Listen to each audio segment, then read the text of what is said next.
আজকের পাঠ শিবপুরাণ জ্ঞান সংহিতা ৬৪ অধ্যায়। এর আগে জ্ঞান সংহিতার ৬৩ অধ্যায়ে আমরা দেখেছি পাণ্ডবদের কাছে স্বয়ং বেদব্যাস এসেছেন এবং সেখানে অনেকগুলো তথ্য আমরা জেনেছি যে কিভাবে পাণ্ডবদের কাছে দুর্বাসা এসেছিলেন ১০,০০০ শিষ্য নিয়ে এবং খেতে চেয়েছিলেন। সেই বনবাসী পাণ্ডবদের কাছে কিছুই ছিল না। দ্রৌপদী কৃষ্ণকে স্মরণ করেন, কৃষ্ণ আসেন এবং তারপরের কাহিনী সেখানে দেওয়া আছে, কিভাবে বেঁচেছিলেন পাণ্ডবরা দুর্বাসার সেই পরীক্ষা থেকে। এছাড়া যেটা গুরুত্বপূর্ণ তথ্য পেয়েছি, স্বয়ং কৃষ্ণ, আসলে তো এটা শিবপুরাণের শিবের মাহাত্ম্য বর্ণনা হচ্ছে, তো সেই প্রসঙ্গে স্বয়ং কৃষ্ণ শিব পূজা করেছেন। বটুক পর্বতে টানা ৭ মাস শিব তপস্যা করেছেন এবং প্রচুর বিল্লপত্র দিয়ে, বেলপাতা দিয়ে তিনি শিব পূজা করতেন এবং তাই কৃষ্ণের আরাধিত শিবের নাম ছিল বিল্লেশ্বর এবং সেই শিব সন্তুষ্ট হয়ে কৃষ্ণকে এই ঈশত্ব প্রদান করেছেন। এই কাহিনী আমরা পেয়েছি ৬৩ অধ্যায়ে। আজকে পড়ব আমরা জ্ঞান সংহিতা ৬৪ অধ্যায়। শুরু করা যাক পাঠ। ব্যাস কহিলেন, তোমরা ধন্য এবং কৃতকৃত্য হইয়াছ, কারণ তোমরা সত্যের লোভ করো নাই। সুজন ব্যক্তিদিগের এই স্বভাব যে তাহারা প্রাণান্তেও পরম ধর্ম পরিত্যাগ করেন না, কেবল স্বর্গাদি ফল সাধন সত্যকেই আশ্রয় করিয়া থাকেন। তোমরা এবং দুর্যোধন প্রভৃতি উভয়ই আমাদিগের সমান, তাহা হইলেও ধর্মনিষ্ঠ দিগের দিকেই পণ্ডিতগণের পক্ষপাত হয়। দুরাত্মা ধৃতরাষ্ট্র প্রথমেই চক্ষুর সহিত ধর্মত্যাগ করিয়াছে এবং আপনি লোভবশত তোমাদিগের রাজ্য অপহরণ করিয়াছে, অথচ তোমরা এবং দুর্যোধন আদি উভয় পক্ষই সেই দুরাত্মার পুত্র, তাহাতে সংশয় নাই। তোমাদিগের পিতার মৃত্যু হইলে মহাবল ধৃতরাষ্ট্র তোমাদিগকে বাল্যাবস্থায় যথেষ্ট দয়া করিতেন, কিন্তু ধৃতরাষ্ট্র পরে কখনোই আপনার পুত্র দুর্যোধনকে তোমাদিগকে পীড়া দিতে নিবারণ করেন নাই। ধৃতরাষ্ট্র এইরূপ করিলে মহান অনর্থ ঘটিয়া উঠিল।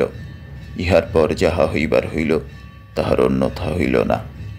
এই ধৃতরাষ্ট্র অতি দুরাত্মা, তোমরা ধর্মনিষ্ঠ এবং সত্যবাদী, অতএব শুভ কর্মের পরে বারংবার শুভ ফলই হইবে। এই সংসারে যে প্রকার বীজ বপন করা হয়, সেইরূপ অঙ্কুরই তৈরি হয়। অতএব তোমরা দুঃখ করিও না, সর্বদাই তোমাদিগের শুভ হইবে জানিবে। ব্যাস পাণ্ডবদিগকে এই কথা বলিলে পাণ্ডবগণ পুনর্বার ব্যাসকে বলিলেন, হে প্রভু, আপনি সত্য বলিয়াছেন। দুষ্ট দুরাত্মা দুর্যোধন প্রভৃতি আমাদিগকে এই বনে নিরন্তর বারংবার ক্লেশ প্রদান করিয়াছে। অতএব হে প্রভু, আমাদিগের দুঃখ নাশের নিমিত্ত কোন ফল মঙ্গলজনক উপদেশ প্রদান করিবেন, আপনি তাহা চিন্তা করুন। পূর্বে কৃষ্ণ আমাদিগকে কহিয়াছিলেন যে তোমরা সর্বদা শঙ্করের আরাধনা করো, কিন্তু আমরা তাহা করি নাই। এক্ষণে কি করিব তাহা উপদেশ দিন। ব্যাস এই বাক্য শ্রবণ করিয়া আনন্দিত হইয়া কহিলেন, হে শ্রেষ্ঠগণ, আমি শিবের সেবা করিতেছি, তোমরাও প্রতিদিন শিবের সেবা করো, তাহা হইলে চিরস্থায়ী সুখ হইবে। পরে ব্যাস বিচারপূর্বক পঞ্চ পাণ্ডবের মধ্যে অর্জুনই শঙ্কর আরাধনায় যোগ্য, কারণ অর্জুন নররূপী পুরাতন মুনি মনে মনে এইরূপ স্থির করিয়া এবং শিব আরাধনার স্থান স্থির করিয়া অর্জুনের উদ্দেশ্যে পুনর্বার কহিলেন, হে পাণ্ডব শ্রেষ্ঠ, যাহাতে তোমাদিগের সর্বদা মঙ্গল হয় তাহা বলিতেছি, শ্রবণ করো। ব্রহ্মাদি তৃণ পর্যন্ত যে কিছু জগৎ অবলোকন করিতেছ, তাহা সমস্তই শিবস্বরূপ। যাহা দৃশ্য, যাহা ধ্যেয়, তৎসমস্তই শিবস্বরূপ। সর্বদুঃখ বিনাশক শঙ্কর, সকলেরই সেবনীয়। যিনি বিষ্ণু, তিনি ওই শিবেরই অদ্ভুত রূপান্তর মাত্র। পরন্তু এই বিষ্ণু বহুকালে প্রসন্ন হন। শিব অতি অল্পকালের মধ্যেই প্রসন্ন হন এবং নানাবিধ ভোগ প্রদানপূর্বক নিশ্চয়ই মুক্তি দান করেন। অতএব যাহারা ভোগ এবং মুক্তিফল ইচ্ছা করে, তাহাদিগের সর্বদাই শিব সেবা করা উচিত। ইন্দ্র প্রসন্ন হইলে পরোক্ষেও সর্বদা ক্ষত্রিয়দিগের হিত সাধন করেন, কখনোই বিঘ্ন আচরণ করেন না এবং শিব মন্ত্র প্রদান করেন। এই কথা বলিয়া অর্জুনকে আহ্বান করত ইন্দ্র মন্ত্র উপদেশ করিলেন। অর্জুনও স্নানের পরে পূর্বমুখ হইয়া মুনিশ্রেষ্ঠ ব্যাসের নিকট হইতে ওই মন্ত্র গ্রহণ করিলেন। পরে ঋষিশ্রেষ্ঠ ব্যাস অর্জুনকে পার্থিবলিঙ্গ পূজন বিধি উপদেশ করিলেন।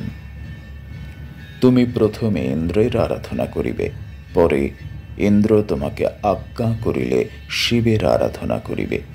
হে পার্থ, এক্ষণে স্থান হইতে সুশোভন ইন্দ্রকিল পর্বতে গমন করো। ওই স্থানে ভাগীরথীর নিকটে অবস্থান করত তপস্যা করিও। সমস্ত অস্ত্র ধারণ করিয়া তপবিঘ্নকারী প্রাণীগণের পথরোধ করিবে। সর্বদা সেই শিবের স্তব পাঠ করিবে।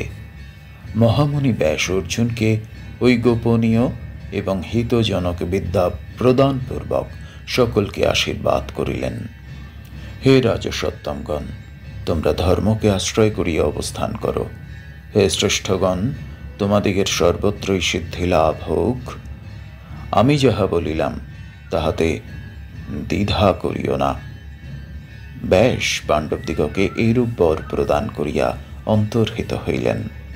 তৎকালে মন্ত্রপ্রভাবে অর্জুনের অতিশয় দীপ্তি হইল এবং তিনি শিব মন্ত্রপ্রভাবে অনুপম তেজ ধারণ করিলেন।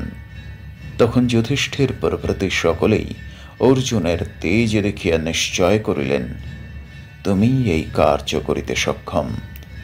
কখনোই অন্য কেহ এ কার্য করিতে পারিবে না। অতএব হে ভ্রাত, ব্যাসের বাক্য অনুসারে জীবনকে সফল করো। অর্জুনকে এই কথা বলিয়া অর্জুনের আসন্ন বিরহে উৎকণ্ঠিত এবং কাতর হইলেন। অনন্তর সম্পূর্ণ ইচ্ছা না থাকিলেও অর্জুনকে সেই ইন্দ্রকিল পর্বতে প্রেরণ করিলেন। দ্রৌপদী অতিশয় দুঃখিত হইয়া নেত্রজল ধারণ করত অর্জুনকে প্রেরণ করিয়া কহিলেন, হে রাজন, তুমি অতি যত্ন সহকারে এই শুভকর্ম করিবে। সুত কহিলেন, হে ঋষিগণ, আপনারা শ্রবণ করুন। পাণ্ডবগণ অর্জুনকে যত্নপূর্বক ইন্দ্রকিল পর্বতে প্রেরণ করিয়া অতিশয় দুঃখিত অন্তঃকরণে 5 জনে একত্র মিলিত হইয়া সেই স্থানে অবস্থান করত পরস্পর কহিতে লাগিলেন, দুঃখের সময়ে যদি প্রিয় বস্তুর লাভ হয়, তাহা হইলে ওই দুঃখের অনুভব হয় না, কিন্তু প্রিয় বস্তুর বিচ্ছেদ হইলে ওই দুঃখ দ্বিগুণ হইয়া ওঠে। অতএব আমরা এক্ষণে কিরূপে ধৈর্য অবলম্বন করিব? পাণ্ডবগণ এইরূপ দুঃখ করিতেছেন। এমন সময়ে ঋষিশ্রেষ্ঠ ব্যাস তথায় আগমন করিলেন। পাণ্ডবগণ ব্যাসকে প্রণামপূর্বক আসন প্রদান করত পূজা করিয়া কহিতে লাগিলেন, হে ঋষিশ্রেষ্ঠ, হে প্রভু, আপনি শ্রবণ করুন। হে মুনে, আমরা দুঃখে দগ্ধ হইয়াও আপনার দর্শনে আনন্দ লাভ করিলাম। অতএব হে প্রভু, আমাদিগের দুঃখ শান্তি নিমিত্ত আপনি এই স্থানে কিছুকাল বাস করুন। পাণ্ডবগণ এই কথা বলিলে সেই ঋষিশ্রেষ্ঠ ব্যাস পাণ্ডবদিগের সুখের নিমিত্ত সেই স্থানে অবস্থান করিলেন এবং নানা প্রকার কথা প্রসঙ্গ দ্বারা পাণ্ডবদিগের দুঃখ মোচন করিতে লাগিলেন। এই প্রকার কথোপকথন স্থলে ধর্মরাজ যুধিষ্ঠির কহিলেন, হে ঋষিশ্রেষ্ঠ, আপনি শ্রবণ করুন। দুঃখ শান্তি হোক, ইহা আমার ইচ্ছা। কিন্তু হায়, হে মহাবাহ, আপনাকে জিজ্ঞাসা করি, আপনি বলুন, পূর্বকালে কোনো ব্যক্তি আমাদিগের ন্যায় দুঃখ পাইয়াছে কি? বোধ করি আমরা যেরূপ দুঃখ ভাজন হইয়াছি আর কোনো ব্যক্তি এইরূপ করেন নাই। পাণ্ডবগণ এই কথা জিজ্ঞাসা করিলে ঋষিশ্রেষ্ঠ ব্যাস পুনর্বার কহিতে লাগিলেন, হে ধর্মরাজ, তুমি শ্রবণ করো। তোমার দুঃখ অতি অল্প, কিছুই নহে। হে রাজন, হে পাণ্ডব, পূর্বকালে সেই মহাত্মা নলরাজ, হরিশ্চন্দ্র এবং শ্রীরামচন্দ্রের যেরূপ দুঃখ হইয়াছিল, আমি তাহা বর্ণন করিতে সক্ষম নহি।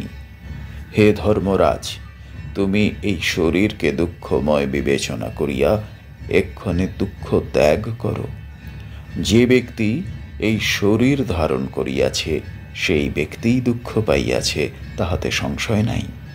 প্রথমে মাতৃগর্ভে জন্মগ্রহণে নানা ক্লেশ হয়, তৎপরে যৌবন অবস্থায় দুঃখরূপী বহু প্রকার প্রিয় বস্তু ভোগে নানা দুঃখ উপস্থিত হয়।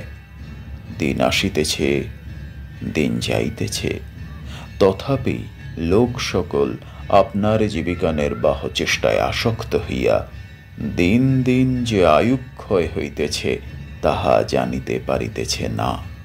শেষ অবস্থায় মরণ, ইহাতে অতিশয় দুঃখ। ইহা হইতে আর কি দুঃখ হইতে পারে?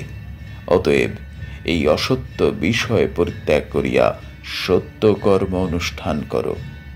যেরূপে শম্ভুর পরিতোষ হয়, মনুষ্যের সেই রূপ করা উচিত।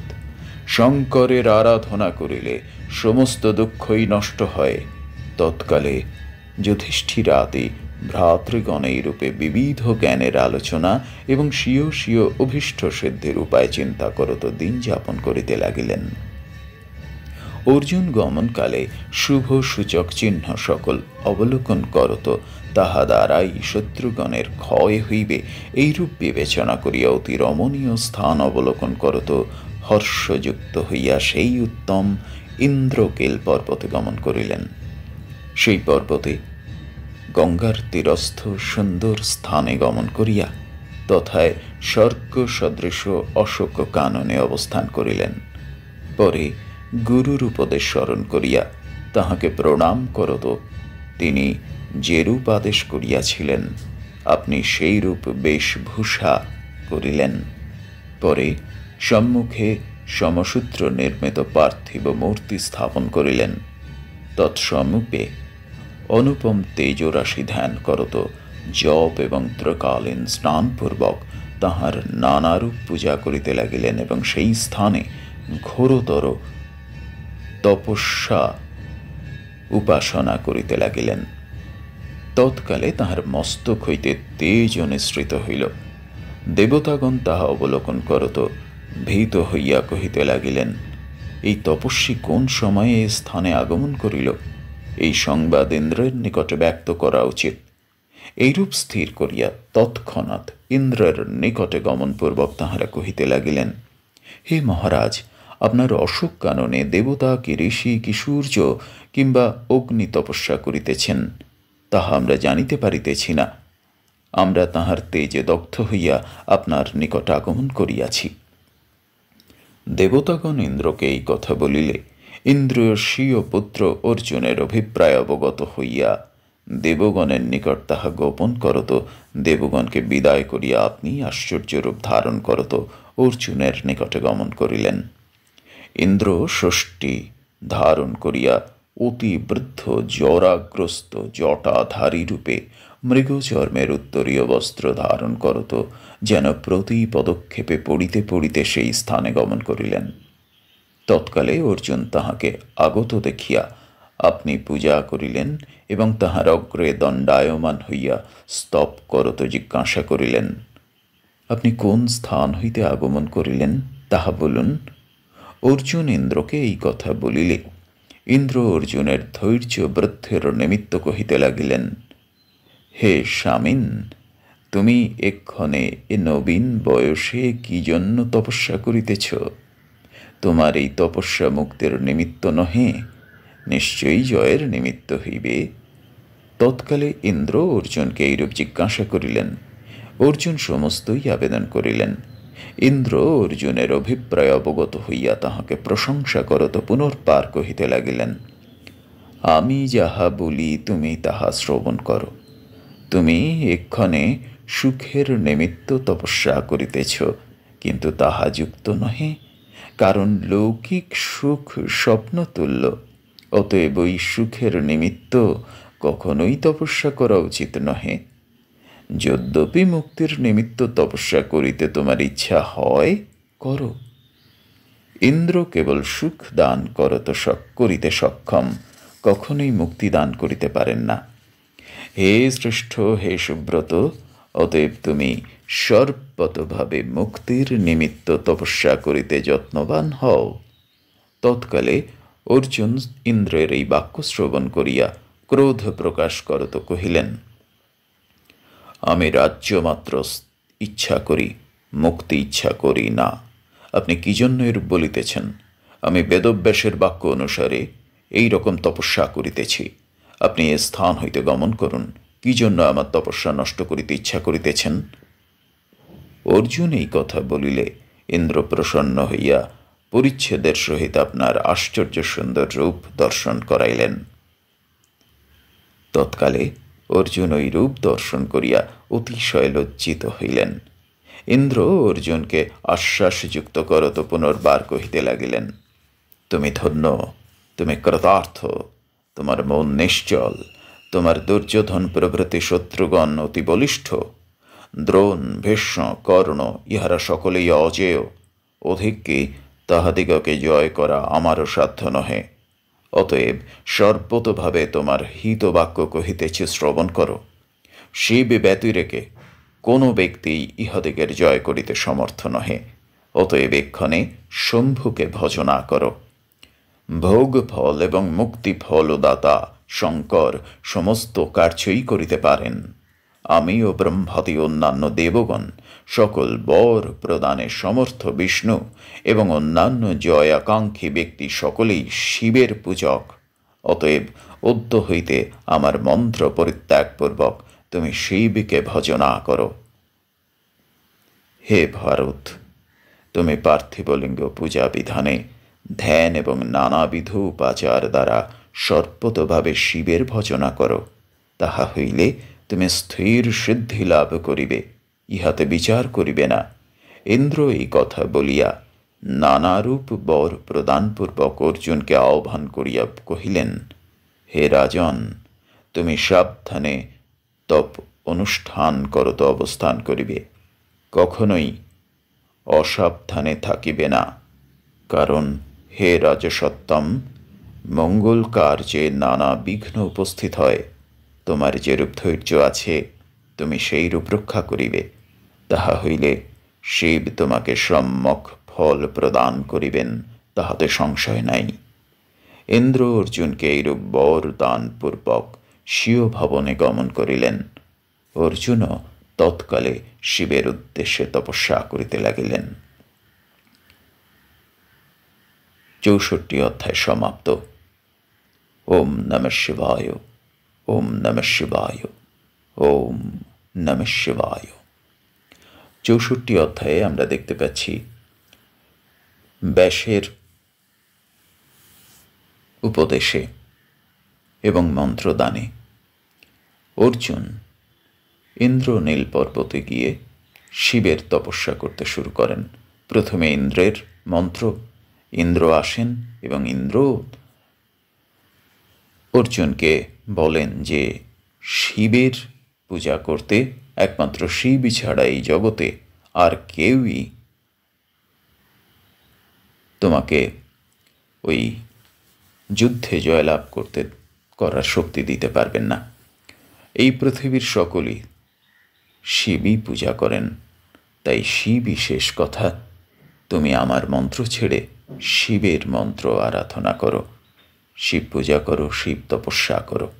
এই কথা আমরা পাচ্ছি জ্ঞানসংহিতা 64 অধ্যায়ে। পরবর্তী কাহিনী আমরা শুনে নেব শিব মাহাত্ম্য জ্ঞানসংহিতার 65তম অধ্যায়ে।